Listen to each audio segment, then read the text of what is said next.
से रामराज्य नाटक होता मु से नाटक दुई तीन अभिनय कली। प्रथम ऋषि बालक होगी रामराज्य नाटक आसिकी रामायण गुणगान कली, गीति गाइली। तापर मोर मन पड़े से गीतटी नमो नमो राजा राम, से गीतटी गाइली। नियति नियति गाउले, नियति पिला है गाइली। तापर सदानंद ब्राह्मणर पुओ होगी आसिक पहुँचली जोटि सदानंद ब्राह्मणर पुओ सर्पदंशन से प्राण हरैला, से अभिनयटी मु कली। तापर नाटकर मुख्य हेतबेले छोट पिला चरित्र लबत पाठ थिला, लबट चरित्रटी थिला। मो लब चरित्र रे मध्य पाठ करी। नाटकर शेष दृश्य पर्यंत मोर अभिनय थाए। रघुनाथ पंडा महोदय आम गाँव चैतन्य महापात्र बोली जड़े भल अभिनेता थिले, एबे मध्य से बंचीचंती। से सांगरे आम गाँव को आसते देखी कहले ये पिलाटी जदि आम नहीं जाते गोटे भल सुंदर अभिनेता आगू हाँ। तेणु आसिकी नगेले घरे आसिकी आम पिंढारे आसन दिहला, बसले पंडा मास्टर बोली डाकती। मझा आपा राजी हो गले। बापा हाँ ना किसी कही पार न। बो किंतु कांदी कांदी कहला, आज्ञा आपण नहीं कि बहुत बड़ करी मु जानी, बहुत आड़े मो पुओ को चिन्हे सब करेंगे, किंतु आज्ञा मु दुखिनी माटी अनई मो छुआटी टिके मनीष हेले, भल मनीषटी हेले से मुझे खुशी हेबी। तेणु मु आपन हाथ जोड़ी विनती करुच्ची, आपण जातु से टिके पाठ पढ़ु। पाठ पढ़ी जदि से टिके ना किसी रखिबो, शिक्षार महत्व तो बहुत थिला। पाठ पढ़ी जदि ना रखिबो मु ताले टिके खुशी। पंडा मास्टर द्रवीभूत हो गले मार माने अनुनय। बो मु यात्रा पटर जीवा लोक मु रही पाठ पढ़ी। काल पुणी मन पड़े आम गाँव रामचंद्र महांती बोली जड़े शिक्षक थे, से सब पुना मास्टर बोली डाकती, पुराणा मास्टर बोली डाकती। से मत बहुत भल पाती। से सारकर से आमर गवर्नमेंट टीचर नुहति, सरकारी शिक्षक जे नुहति। गाँ स्कूल अल्प किसी समस्ते मिसिकी पैसा दियंती।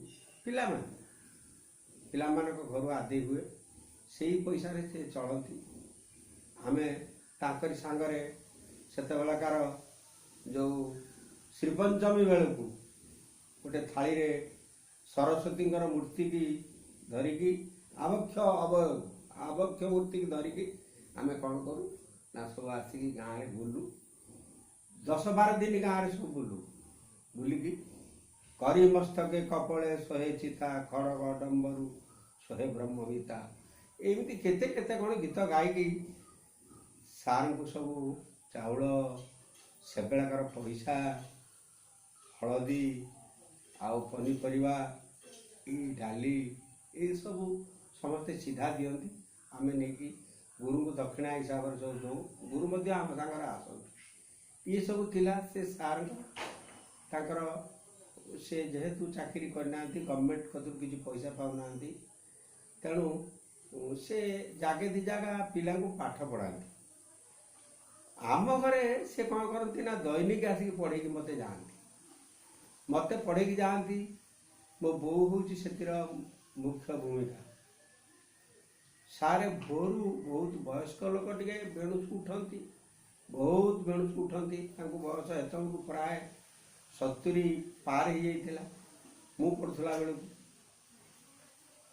से कौन करती ना सकाल उठी सीधा बाड़ी खंडिए धरिकी बंकुली बाटी धरिकी जाती नई आड़ को। रेब नई तो आम पाखर, रेब नई आड़ को जाती। से जा ଦାନ୍ତପତ୍ର ଘଷି ଧୁଆଧୁଇ ହେଇକି ଝାଡ଼ା ଯାଇକି ନଈ କୂଳକୁ ସବୁ ଆଗକୁ ଶୌଚ ହେବାକୁ ଯାଉଥିଲେ, ଝାଡ଼ା ଯାଉଥିଲେ, ଯାଇକି ଫେରିଲେ। ଫେରିକି ଆମରି ଘର ବାଟେ ଆମରି ଦାଣ୍ଡ ଦେଇକି ଆମର ଲମ୍ବା ଦାଣ୍ଡି ଘର ଥିଲା, ସେ ଦାଣ୍ଡ ଦେଇକି ଆସିବେ। ଆସିକି ପଚାରିବେ, କହିବେ ଦଲାରି ଉଠିଲାଣି ନା? ସେ ଶବ୍ଦ ଶୁଣିଲା ମାତ୍ରେ ଯେତେ ନିଘଡ଼ ନିଧର ଯେଉଁ ପିଲା ଶୋଇଥାଉ ପଛକେ ସାଙ୍ଗେ ସାଙ୍ଗେ ଉଠି ପଡ଼ିବ।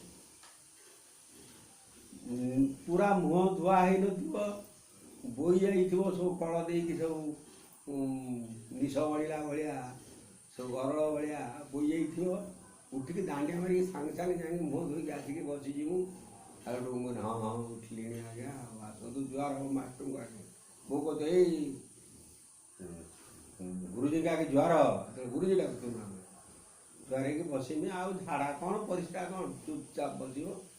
ବୋଉ ସେ ପାଠ ପଢ଼ିବା ପାଇଁ ଯିବା ପୂର୍ବରୁ ବୋଉ ପାହାଁତାରୁ ଉଠି ଗାଈ ଦୁଇଁ, ସେତେବେଳେ ପାହାଁତାରୁ ସବୁ ଗାଈ ଦଉଥିଲେ, ଗାଈ ଦୁଇଁ ବାଟିକି ଶିଳର ବାଟିକି ଅରୁଆ ଚାଉଳ, ଉଷୁନା ଚାଉଳ, ବିରି ଏସବୁ ଦେଇକି ବଢ଼ିଆ ପିଠା କରିକି ସାରଙ୍କ ପାଇଁ ରେଡ଼ି କରିବ। ସାରେ ଆସିକି ବସିନେ କ୍ଷୀର ଉତୁରା ସରିଥିବ, ସେ କ'ଣ ହେବ ନା ସାରେ କ୍ଷୀର ପିଇବେ ଆଉ ପିଠା ଖାଇବେ, ମୋ ପିଠିର ପାହାର ଦେବେ। ଏଇଭଳି ବ୍ୟବସ୍ଥା କରିକି ମୋତେ ପାଠ ପଢ଼େଇଥିଲେ ମୋ ମା'।